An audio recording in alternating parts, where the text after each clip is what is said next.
The broadcast is now starting. All attendees are in listen-only mode. Hello and welcome to the effects of community choice aggregation on the California power market. Our webinar today is with Norton Rose Fulbright and Trajectory Energy Partners in partnership with InfoCast Events.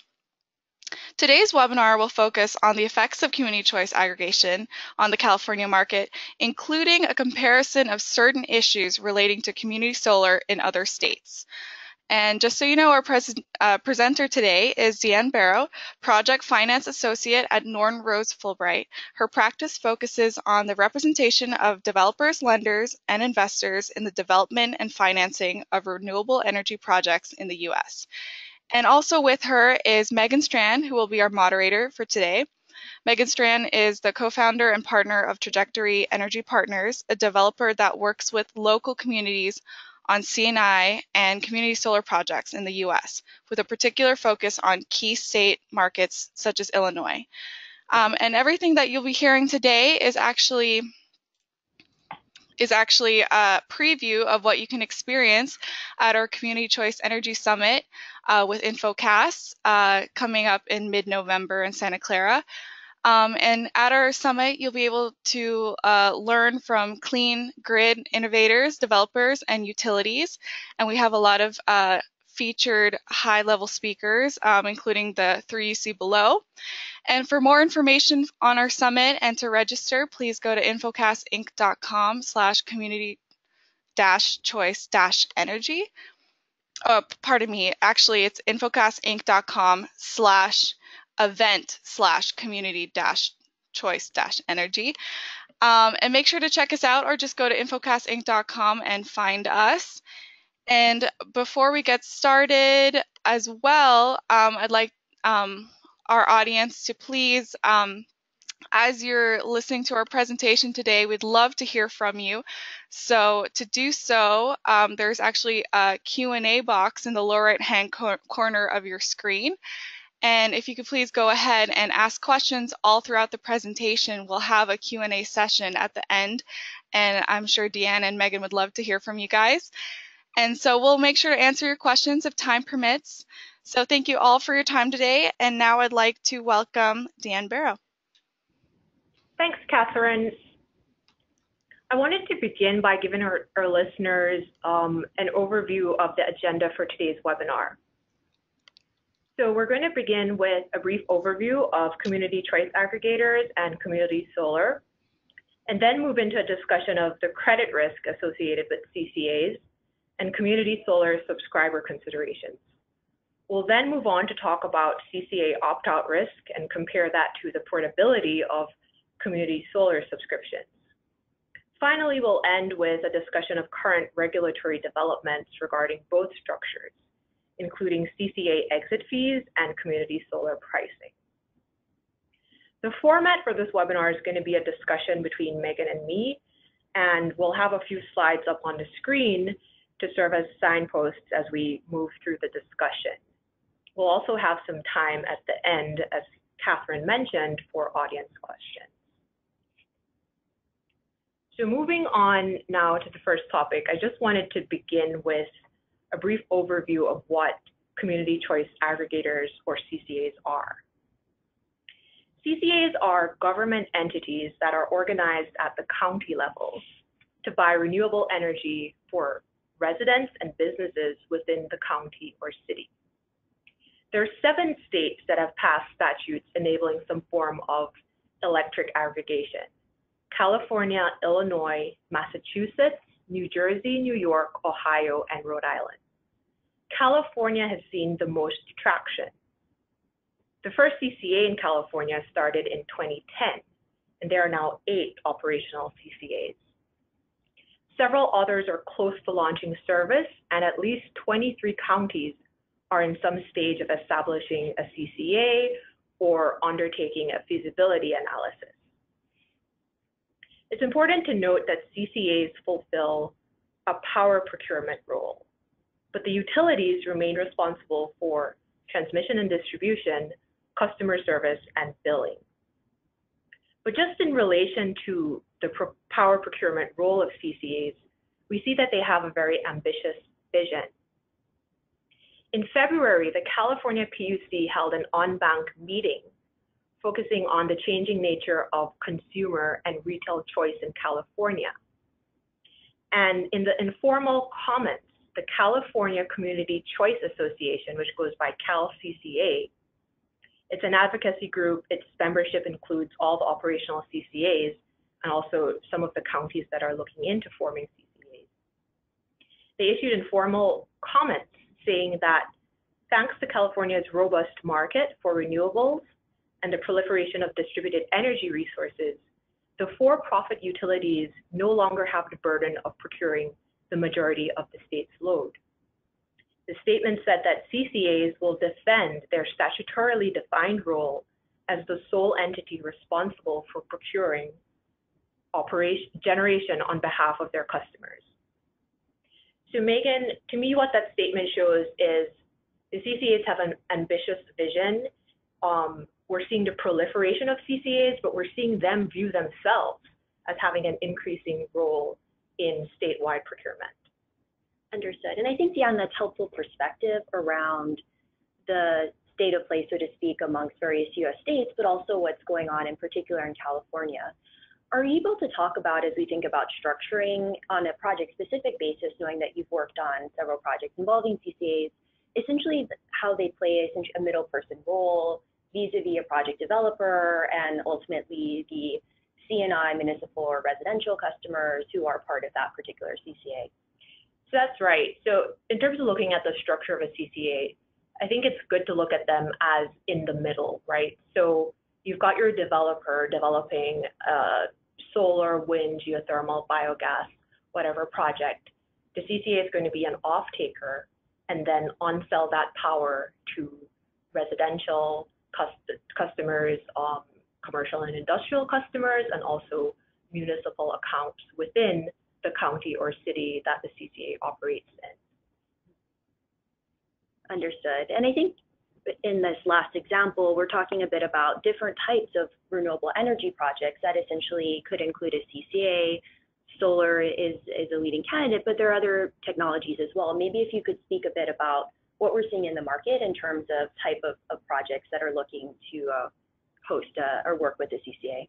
Sure. So we're really seeing CCAs as buyers of the full gamut of renewable energy projects.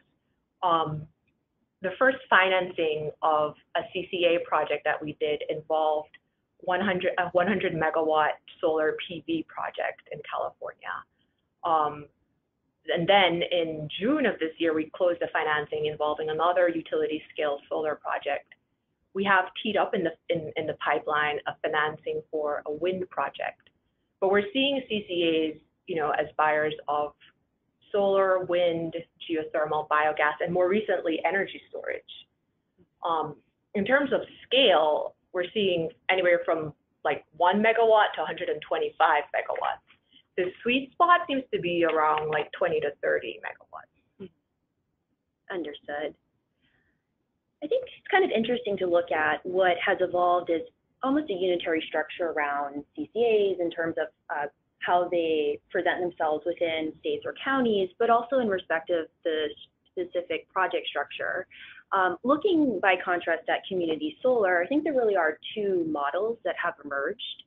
The first being more of a purchase model. So essentially a community solar project, taking a big step back, would be usually a ground mounted system, although rooftop can be permitted in some states, but is out at a piece of land where there is essentially no load. So it's really a virtual structure, similar to virtual net metering. But in the purchase model, subscribers, who can be similar to CCAs, residential, C&I, commercial, industrial, or municipal off-takers, would essentially buy into a project, purchase one or more panels.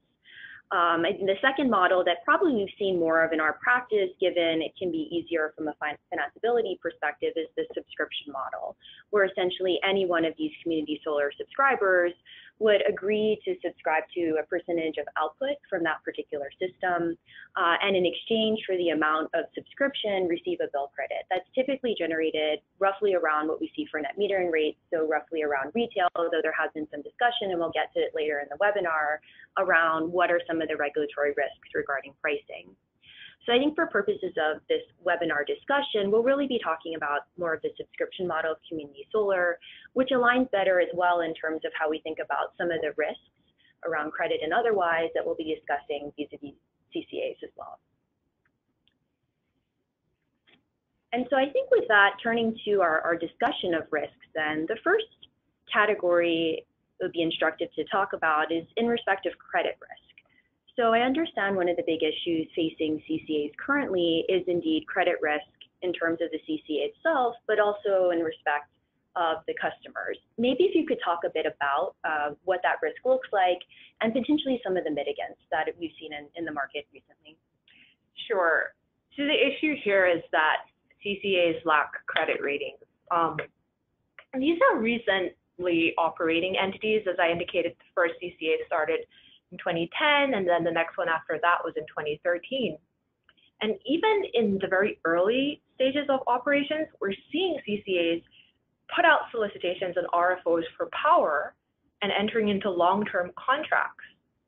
And so for example, last month, there were 2 CCAs that put out an RFO for 700 gigawatt hours of energy coupled with energy storage. The CCAs were Silicon Valley Clean Energy and Monterey Bay Community Power. Now, Silicon Valley Clean Energy began serving Santa Clara County in April.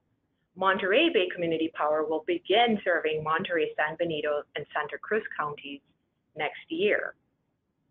So we're seeing, CCAs right off the bat, out the door, issuing RFOs, entering into PPAs, and the risk and the issue that the financial community has to get comfortable with is the lack of credit ratings. And I just wanted to make an explanatory note there for our audience. Financial community, we're really referring to lenders and investors, whether that be construction debt, back leverage debt, or tax equity. The first financing of a CCA project that we worked on involved back levered debt and tax equity. The second financing also involved a mix of debt and tax equity. And the one that we have teed up is also a mix. So we're really talking about the full spectrum here. But the risk essentially is that a CCA is not a rated entity. However, there are mitigants or ways of getting around this. One solution that people have come up with is to develop shadow metrics. So shadow metrics are indicators of an entity's financial position and its financial strength. And in developing shadow metrics for CCAs, it can be helpful to look at what the rating agencies use for entities that are comparable to CCAs. One example is to look at Moody's Investor Services rating methodology for joint action agencies, which was published in October 2016. Now, joint action agencies are not CCAs, just want to make that point, but they are comparable. So a joint action agency is an entity formed by a group of municipal entities to provide, it could be power, natural gas, electric transmission, or telecommunication services. Examples are the Illinois Municipal Electric Agency, you've got the North Carolina Municipal Power Agency. And Moody's has published its rating criteria for this type of entity. And the criteria focuses on 2 key indicators, liquidity and leverage. So Moody's defines liquidity as unrestricted cash and investments times 365 divided by annual operating and maintenance expenses. It's an indication of cash flow and liquidity on hand. And the reason it's important is an entity that has liquidity can withstand an unexpected event, so any kind of financial shock. In the case of CCAs, you could think of this, if a CCA lost, say, a major CNI customer that represented a large chunk of its portfolio, would it have sufficient liquidity to stem the tide? And how does the Moody's in this JAA formula, we think we talked specific formula around how you would calculate liquidity, but what, if any, perspective can you provide in terms of looking at loss of customers? And I know we'll get into that in the second issue we're discussing, but in terms of the liquidity analysis, do they base it just on sort of statistics around loss of customers generally for a particular area? Maybe if you could talk a little bit about that component. Absolutely. So loss of customers, we're basically seeing a benchmark based on historical data of around 8 to 15%. So that would be, say, what you could start with. Now, it's interesting, the first step to forming a CCA really for counties and cities is that they undertake a feasibility analysis. And this is just they hire a consultant to do a cost-benefit analysis into whether forming a CCA would be a financially prudent decision. And in doing so, the analysis will make an assumption as to opt-out. And we're seeing these feasibility analyses generally, typically assume about 15% for residential customers, and sometimes they'll differentiate with commercial and industrial customers and assume a higher opt-out rate of around, say, 35%. So, that can be helpful in determining what level to set your liquidity at when you're using shadow metrics. Understood. No, that's interesting and helpful to quantify averages at least a bit further. And maybe, Dan, if you could talk a bit about the leverage component, which I think is a bit interesting in terms of trying to define what exactly the obligations might be of a CCA vis-a-vis this prong of the JAA analysis. Sure. So leverage is the other ratio that Moody's looks at. It's like a debt ratio. It's debt to fixed assets and net working capital. A more highly leveraged entity is going to have a higher all-in cost, which would be translated into rates, presumably. So if you're looking at a highly leveraged CCAs, then the question is, well, are its rates going to be so high that it becomes uncompetitive with a utility? And Dan, just to pause there, by rates, you mean what essentially the CCA would be charging its customers to source the power? That's right. Okay. Energy procurement costs. So in terms of, CCAs when they start out will essentially, have high leverage. There's startup costs, there's initial working capital, and a major component of what startup costs entail would be power supply costs. So, when a CCA launches service, before it starts billing customers, how is it going to pay for the power to provide customers? Sort of like a chicken and egg problem. And what we're seeing is CCAs take out loans, startup loans from the municipalities that actually have formed CCA. So for example, in April, the LA County Board of Supervisors voted to form a CCA and also allocated $10 million in financing costs for the CCA. $8 million of that was for power supply and $2 million for, administrative costs, overhead, staffing, consultancies, things like that. And maybe just to drill down a bit, Dion, in this example of the $8 million for initial power supply costs, how did that break down at a more granular level in terms of what the money was spent on vis-a-vis the power procurement process? Well, you can really think of CCAs as beginning to ramp up service. So a CCA, when it launches, say LA County or any CCA, they're not going to start service to all customers at the same time. So they'll start off with a certain percentage. Maybe they won't, offer service to any CNI customers, and they'll just start with a subset of residential customers. So the $8 million, for example, in that case, could just represent, LA County, by the way, has not actually started service yet, but could represent a subset of the total residential customer pool. And so they start off incrementally and then they scale up. So you can work through kinks, you can gauge the customer interest, see what opt-out is actually taking place, and then later on, procure more and more and roll out your service. Understood. And, I think that's helpful, Dan, to see that there are analogous metrics that can be used to evaluate the credit of a CCA, which is essentially, at a certain extent, serving as the off-taker under these project financing structures. Maybe if you could talk a bit as well, though, as there seems to be two layers of analysis. First, looking at the credit of the actual CCA, and then secondly, running a credit analysis for the actual customers, C&I, municipal, residential, that essentially form the source of revenues for that particular CCA. So maybe if you could talk a bit about what we're seeing in the market vis-a-vis that second layer of credit analysis. Absolutely. So that's exactly right. There's a second level of credit analyses, and what we've actually heard from lenders is that, they're looking at CCA projects by looking at the credit quality of the ultimate off-takers, so the ultimate customers, which are, residential, C&I, and municipal. And, this is something that's not new.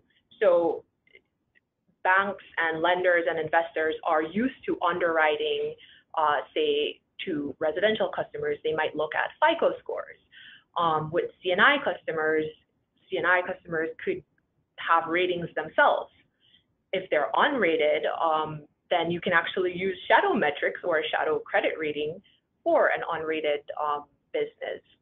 And of course, municipalities tend to be rated, so that would be easier to underwrite there. So what we're seeing is that the customer pool of a CCI is a hybrid class of customers, and you can look at the credit risk of those customers to get a sense of what the default rate risk would be for the CCA, because that's where its payments are coming from ultimately. Understood.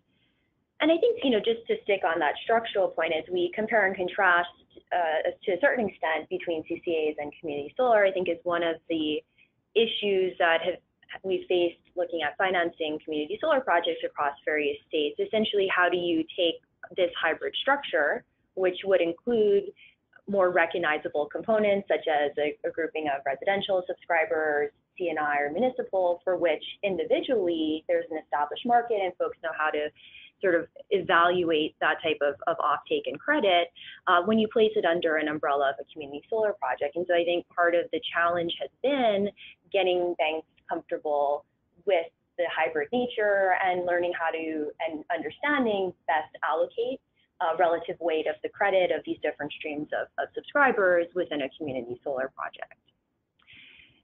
Now, we've talked a bit about credit. We've talked about running different analyses on credit, including shadow ratings for unrated entities. As we think about credit risk for CCAs, Dion, are there other mitigants we can look to in terms of, in theory, a CCA starts off with a particular customer base that would have a certain credit profile, but ability to expand and sort of expand that base as needed. Maybe if you could talk a bit about that. So it's actually, that's right. So CCAs begin by serving whatever counties or cities have formed that CCA. So at any given point in time, a CCA will serve a discrete geographical area. But there's nothing stopping a CCA from expanding into other areas. Assembly Bill 117, which is the statute that establishes CCAs in California, actually makes it very clear that CCAs can be formed via a joint powers agency that can be formed from 2 or more counties, cities, or counties and cities. So just anecdotally, we've seen this happen. We've seen CCAs expand their service area. Marin Clean Energy, which was the first CCA that started in 2010, actually expanded into Contra Costa and Solano counties, and now even serves various cities and unincorporated areas of Napa. And Marin Clean Energy, I believe earlier this year, changed its name to MCE just to reflect that it's no longer just limited to Marin County.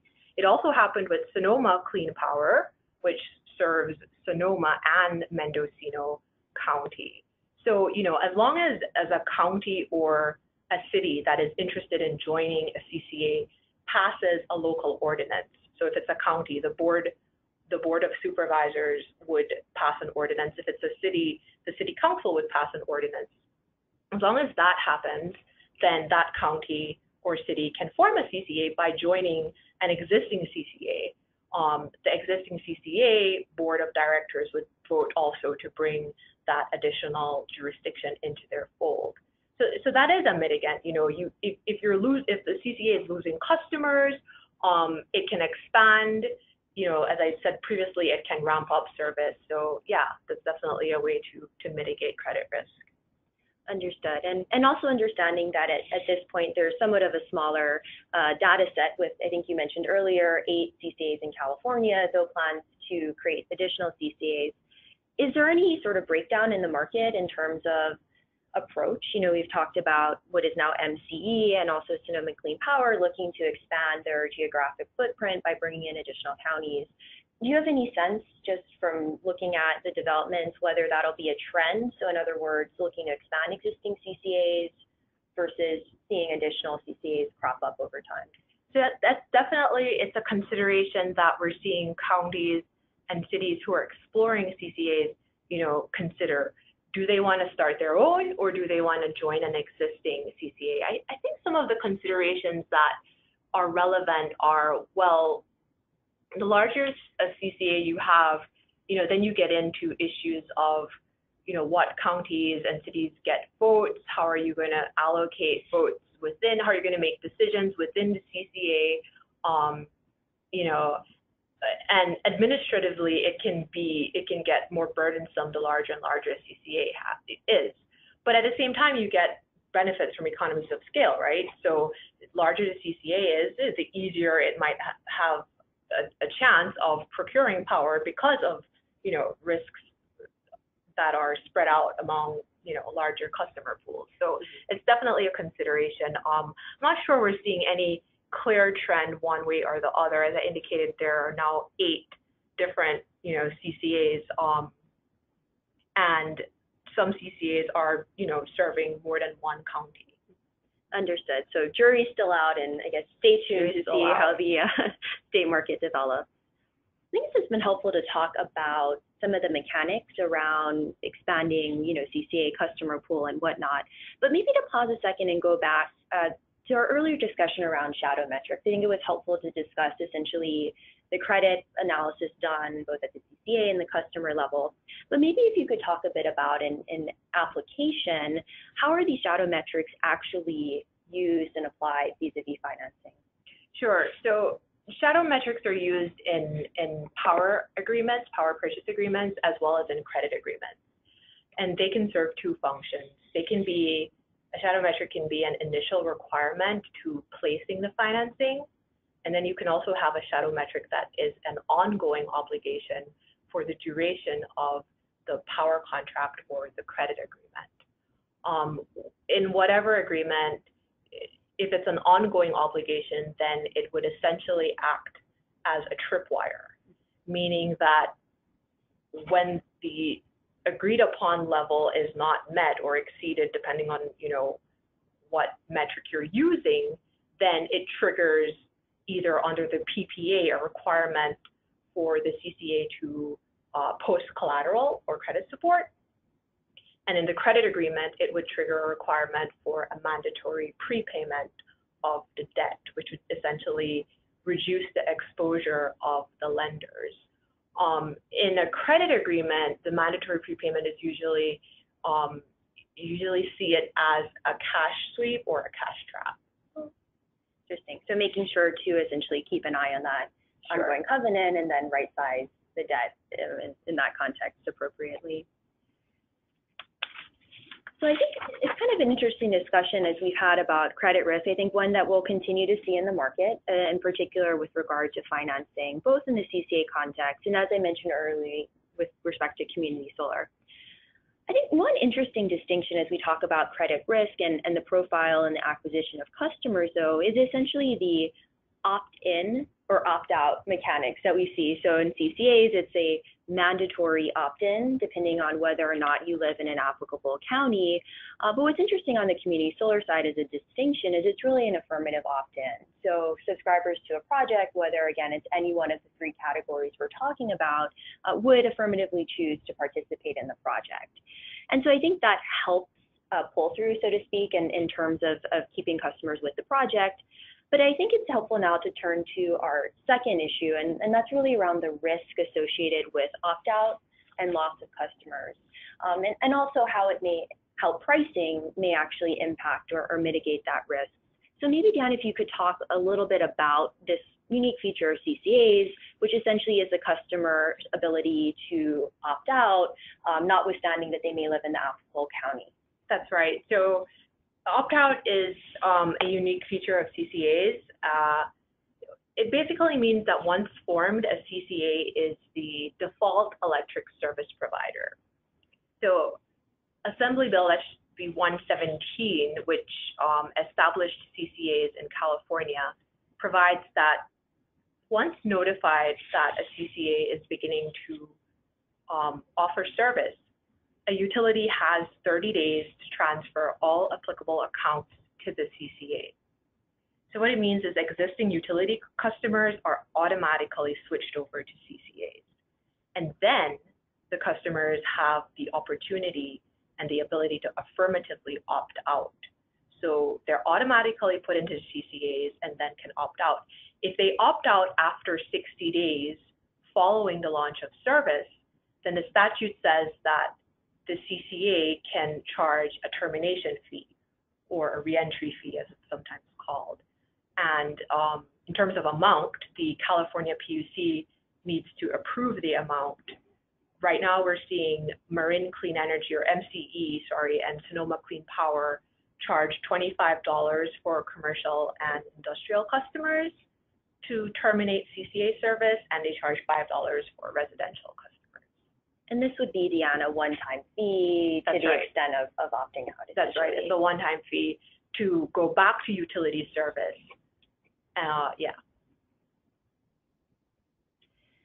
So maybe if you could talk a bit about pricing, right? So I think this is helpful to know mechanically there is an option for customers of any of the categories we've talked about to opt out. But maybe especially looking at, for example, the California market, maybe the residential sector in particular, what are some of the drivers around changes in pricing that might weigh in favor for or against of opting out of a CCA? Sure. So pricing certainly plays a role in opt-out. Beginning in 2019, the utilities in California are going to transition residential rates to time of use rates. It's interesting that the CCAs are not obligated to use time of use rates, but some of the existing CCAs have actually voluntarily expressed interest in participating in time of use pilots along the same rate structures and models that the utilities are going to implement time of use rates. So in terms of that change, we're not so sure how, is time of use going to give utilities any advantage? It might not, since we're going to see, the CCAs offer the same structure. But right now, utilities and CCAs are required to develop joint mailers, which are side-by-side comparisons of their rates and energy portfolios. And these are sent out to customers 4 times a year, and they basically show a comparison of the rates. What we're seeing is that in California, the rate differential is not that big. So CCAs are offering essentially the same rates to customers as the utilities, or marginally higher or marginally lower rates, which is interesting, right? And to take a step back, it's interesting to note what happened in Illinois. So Illinois is one of those states that also authorizes electrical aggregation. In Illinois, it's called municipal energy aggregation. And there was really a surge of aggregators in Illinois during the period 2011 to 2014. In 2012, the city of Chicago even passed a referendum, and then they formed their own aggregator. The popularity of aggregation in Illinois was primarily driven by economic considerations. So in 2012, you had the aggregators offering rates of 5 cents a kilowatt hours when ComEd and Ameren were offering 5 cents a kilowatt hour. So it was a pretty big differential, pretty big savings. And then in 2014, the savings disappeared because the utilities were in these expensive contracts that eventually expired. And then they were able to go out and procure cheaper power and pass the savings on to their customers. So the aggregators suspended service and returned customers back to the utilities.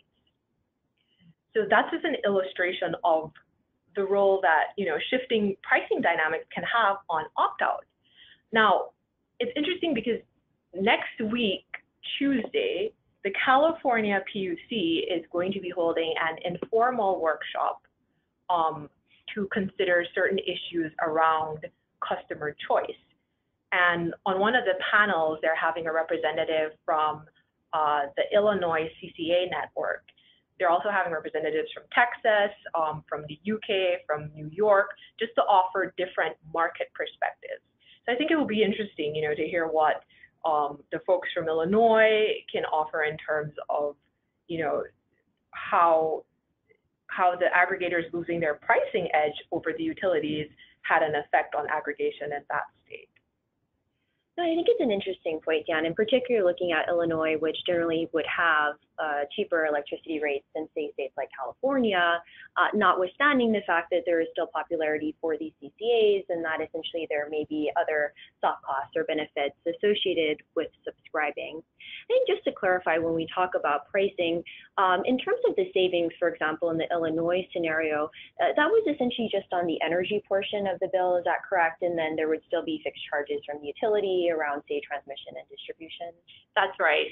So, you know, whenever aggregation starts up, or a community choice aggregator or a municipal energy aggregator starts up, customer will continue to receive a single consolidated bill. But there's going to be a line item charge for energy generation, which will be the aggregator's charges. And maybe just to drill down a bit further, you know, maybe talk a bit about the way the agreement is structured between a CCA and a particular customer, whether it's an individual who is a homeowner or, you know, a larger C&I customer, in terms of what they might see on their bill and how that arrangement is set up. Sure. So the arrangement works, as I said, the customer continues to see a single bill, but the customer is responsible in terms of CCA charges for the energy charges and the PCIA. This is in California. PCIA refers to the power charge indifference adjustment. It's an exit fee that the utilities charge customers who leave utility service to go to CCA service. So it's interesting, right? So the CCA charges are not just the energy charges, but also this fixed fee. Well, it's fixed every year, this fixed fee. And so in these, like we've got up on the screen in this joint mailer, you can see the example. There's a line item for the CCA's energy cost, but then there's also the PCIA. So you add that together and then you get the total electricity cost. And that's what you would compare between the utility and the CCA. And refresh my memory, Dan, or maybe we can explain for the larger audience. PCIA would stand for, in particular, that acronym. Yeah, okay. Power Charge Indifference Adjustment. Got it. Yeah, you know, indifference, the word indifference, the PCIA is intended to cover the utilities above market costs of generation for customers that it procured for, you know, previously that are now CCA customers. And the idea is that customers of the utility who remain bundled customers, meaning they're not CCA customers, should be economically indifferent to customers that have departed for CCA service. And that's what this PCIA is intended to do, to make sure that the remaining customers are economically indifferent. And I think this leads a nice segue in on the PCIA point, Deanne, to current regulatory developments, which would be the third part of our discussion here today. And so maybe to drill down a bit further, I know there's an ongoing proceeding before the California Public Utilities Commission around PCIAs, and I think you've touched on high level what that represents, both in terms of a customer's bill and also the purpose. But maybe taking a step back, if you could maybe provide a little more background around the particular issue, where we are in the proceedings and some rationale from different stakeholders around why or not there should be a PCIA and correspondingly whether or not it should be increased. Of course. So the PCIA and the debate around exit fees is on everyone's mind who's monitoring the CCA sphere. Just to take a step back and give some background. So in June of this year, the California Commission issued a report. It predicts that by the mid-2020s, utilities could see as much as 85% of their generation depart to CCAs, to rooftop solar, and to direct access. So that's a huge amount. And with the loss of so much load, the utilities are finding themselves in a predicament because they're stuck in these long-term contracts that were procured years ago. Now energy costs have come down, so these are expensive contracts, but they can't get out of them. Yet they have decreased retail sales because customers are moving to CCAs. So what's happening is that you could have the situation where the utility is left with these legacy contracts, and then to recover those costs has to spread it over a diminished or a reduced customer base, which would cause those customers to pay more at the expense of customers who have left for CCA service. But the California legislature kind of anticipated this issue. So in 2002, when Assembly Bill 117 was passed, and then again in 2015, when Senate Bill 350 was passed, the legislature authorized the utilities to charge an exit fee to cover the above market costs of their portfolio. The objective of the PCIA is to protect the utilities and to protect the remaining bundled customers for paying for the liabilities of the customers who are moving now to the CCAs. The PCIA, the thing with it is that it's not a fixed charge, so it's determined on an annual basis and reset each year. It's determined by comparing each utility's total portfolio costs to a market benchmark that represents the market value of those assets. So as market costs come down, we've seen energy prices plummet, you get a larger PCIA because the PCIA is just that above market portion. The prevailing PCIA rate charged by PG&E is about 2.9 cents a kilowatt hour for residential customers. But, the issue here is that the PCIA is not predictable. And we've seen the PCIA increase from the time it was originally instated to now. It increases every year.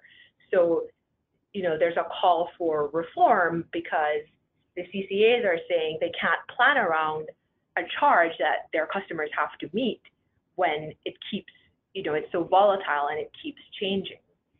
And maybe on that point, Dan, we talked earlier about essentially customers leaving the CCA and benchmarking around 15% average currently around sort of the opting out and whatnot. Is the thinking then, or the concern, that as PCIAs potentially increase, at least for the foreseeable future, where there are these more expensive utility contracts in place, that might lead to increased percentages of opt-outs and customer departures? And if so, what is sort of the mitigant or the suggestion around that in terms of trying to find a fair resolution for the various stakeholders in this proceeding? So that's exactly right. The concern here is that the PCIA is going to continue to increase and increase on levels that are so great that the rates that CCAs charge are no longer going to be the same or just marginally higher or lower than utility rates, which would then cause customers to want to go back to utility service and cause 15% opt-out to skyrocket. Just to give some context, so in 2014, PG&E's PCIA was about 1.1 cents a kilowatt hour. In 2017, it went up to 2.9 cents a kilowatt hour. And in 2018, it's proposed to be 3.4 cents a kilowatt hour. So there's definitely volatility there. And the interesting thing is that, both sides have acknowledged that the PCIA is fundamentally flawed. So both sides agree that it's not providing an equitable distribution of utilities above market costs. The utilities have actually acknowledged the frustration of the CCAs in this charge that keeps, increasing every year. The CCAs also have concerns around the transparency of calculating this discharge. So, it's based on information about the utilities procurement portfolio, which is generally confidential information according to the rules of the PUC. So CCAs are having a hard time getting visibility into the inputs that are resulting in this charge.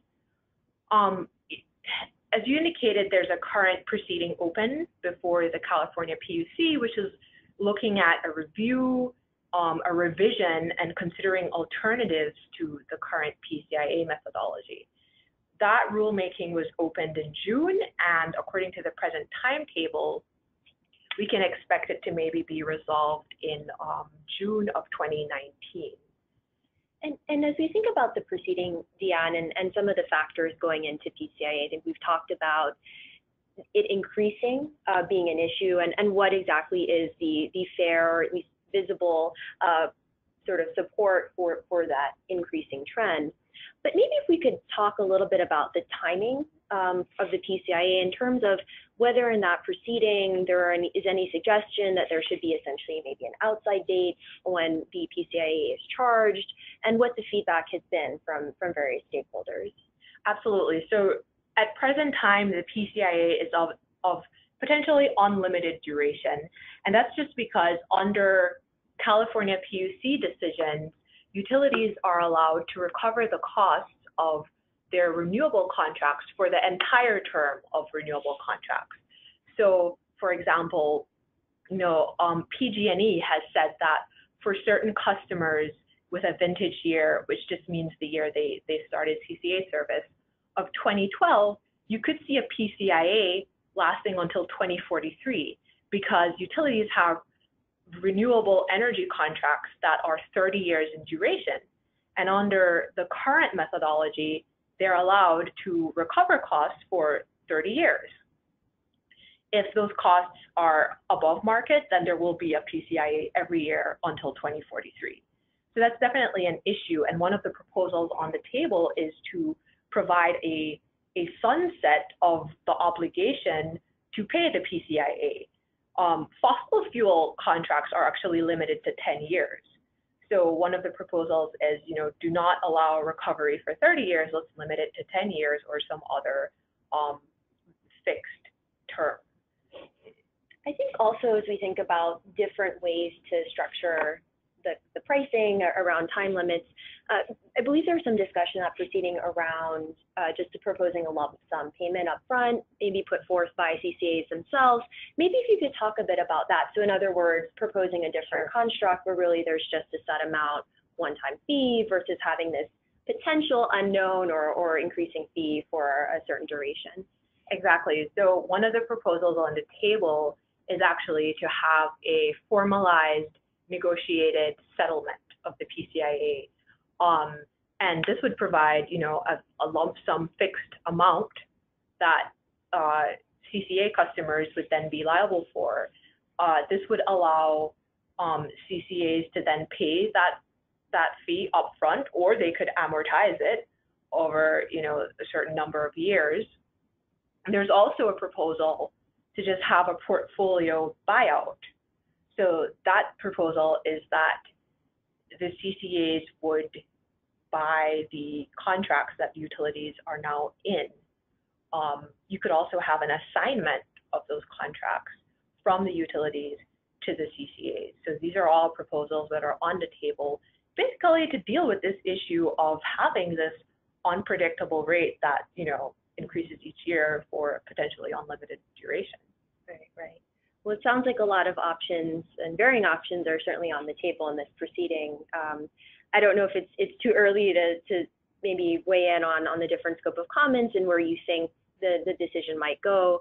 But otherwise, I think the message is stay tuned till next year and we'll see what happens. You know, it's anybody's guess. You know, comments are beginning to flow in, so it's interesting to just monitor this and see, you know, how the PUC will eventually rule. I mean, one issue I wanted to touch upon, one sub issue that comes up around the whole issue of exit fees and the PCIA is the role of utility procurement. So the issue here is that as the utilities continue to procure resources, you know, there's a potential that they could remain over procured and then you keep getting a PCIA. So the California PUC has actually identified a complementary goal of the PCIA is to encourage prudent resource planning and procurement by the utilities. In separate proceedings, different from the PCIA proceedings, we saw PG&E and SDG&E apply or petition to the PUC to be relieved of their obligations to continue renewable procurement. And the argument there was that, well, first of all, the utilities are topped up. So under current California RPS targets, utilities have met their goals. For example, SDG&E, I believe, is like on track to deliver or to make sales of 45% RPS compliant resources by 2020, when under current targets, it should only be at 33%. So it's way ahead of its requirements under the RPS statute. So that was one argument that the utilities had. You know, they were saying to the PUC, suspend or put on pause our obligations to procure more resources because we've met our targets. But the other part of the argument was that the utilities are really predicting less sales, less retail sales, and a diminishing customer base. So why force them to procure more and more when you're expecting to have so many customers depart to CCAs? And if they continue to procure more, then of course it ties into the PCIA discussion, because it also brings up the potential that they'll have these stranded costs that are then translated into exit fees. So in terms of sort of the outcome on that point, right now it looks like based on the PUC decision, procurement will continue as at the discretion of those utilities. Is that correct? That's correct. So the PUC in those separate petitions declined to grant relief. So for now, the utilities are required to continue procuring, but the issue will come up in the PCIA proceedings for sure. So stay tuned. Stay tuned. No, it's interesting preview, Deanne. Appreciate the additional perspective on some of the recent regulatory developments and questions that remain outstanding on the CCA side. I would say kind of from the community solar perspective, not so much of a debate around exit fees or customer opt-out or whatnot, but I think probably it's important to keep an eye on pricing. So while right now, in terms of generating credits for subscribers of community solar projects, we're really looking at the value of those credits being around retail. I think there is discussion on some states moving towards a different rate and a different pricing. And so I think it'll be important to keep that in mind in the roughly 14 or so states and plus DC that have community solar programs in place. I think with that wraps up the third segment around regulatory development. So it makes sense, I think, Deanne, will pause here and open it up to any audience questions, which we will retrieve via this online system.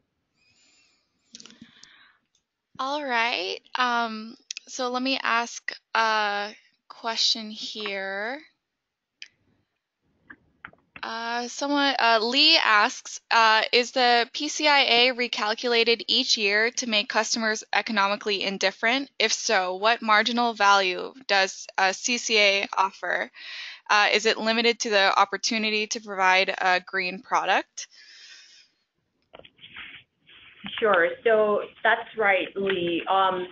The PCIA is recalculated each year in a utilities ERA proceedings, which is its annual rate setting proceeding before the PUC.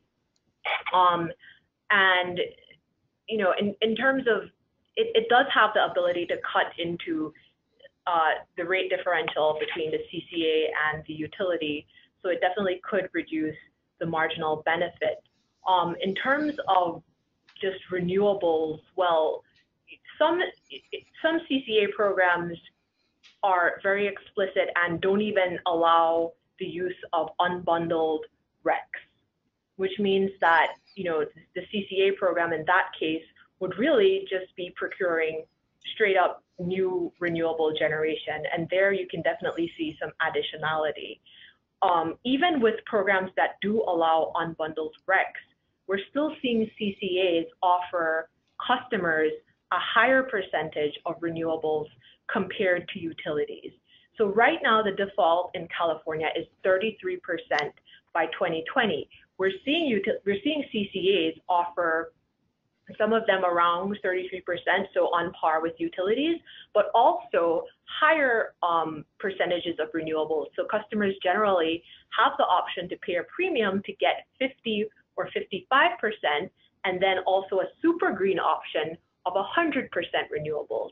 So that really is the key difference between the resource portfolio of the CCA compared to the utility.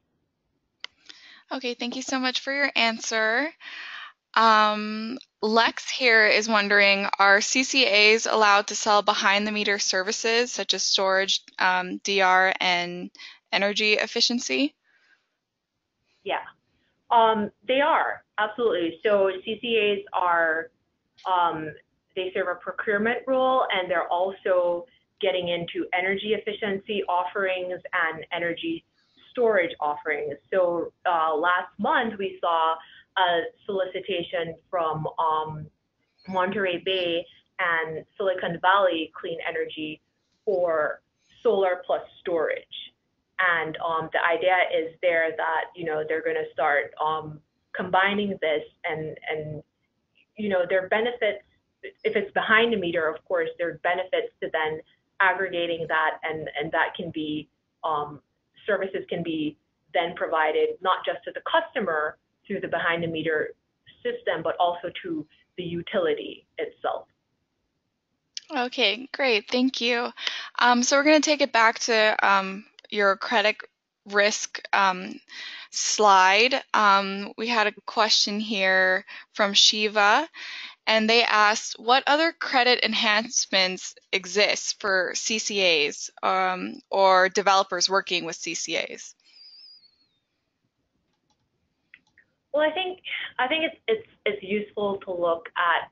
We've seen credit metrics, shadow metrics, sorry, as we discussed.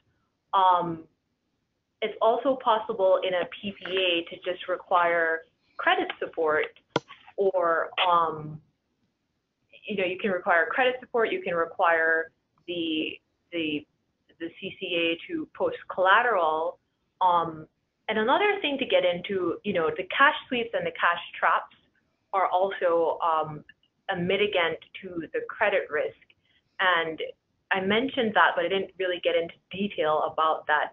A cash sweep or a cash trap, it's basically you take the excess cash flow, which means whatever's remaining at the bottom of the waterfall after you pay operating costs, debt service, and fund any reserves, and then you put that into an account, and instead of that being distributed to the sponsor of the project, it's used to prepay the debt. And then a cash trap is if things are going bad, but not necessarily as bad as to require a cash sweep, then you can use excess cash flow, hold it in an account, see if things improve, and if they don't, then use it to prepay debt. So, you know, in addition to the credit metrics, people should also think about cash sweeps and cash traps. Thank you so much. So I think we're going to end with this last question from Sean. He has a bigger question here. The LACCE feasibility study notes that PCIA is unlikely to be a factor in shaping future opt-out rates. Given the risk the PCIA poses in terms of potential increases in opt-out rates, could such an omission lead to inaccuracies in terms of credit risk assessments?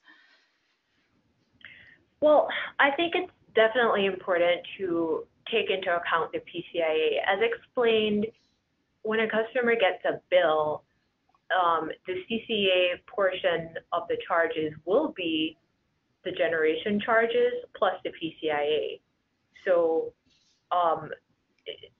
it could definitely cut into a CCA's margin if there is a PCIA that increases to the point where you end up with an overall energy charge that is not competitive with what utilities are offering. So it's definitely a consideration to take into account, and also in terms of how that's, what signal that's going to send to the customer, because an increased PCIA, meaning an increased overall energy charge, could lead to customers, not wanting CCA service anymore, which could drive a higher opt-out rate. So it's a consideration to bear in mind. All right. Well, thank you so much, Deanne. I think we'll conclude there. If you guys have any more questions for Deanne and Megan, please feel free to shoot them an email. Their email is provided in the slide. And then I just want to say thank you so much to Megan and Deanne for your time today, for your presentations. And thank you to our audience for tuning in today. As a reminder, you will receive an email with a recording of this webinar within 24 hours. So if you want to listen in again or share it with your friends, please do. And make sure to sign up for the Community Choice Energy Summit that's coming up in November. And you can find more information at infocastinc.com. Any last words from Deanne and Megan? Thank you. Yes. All right. Thank you, Catherine. Thank you guys so much and have a great day. Thanks, you too.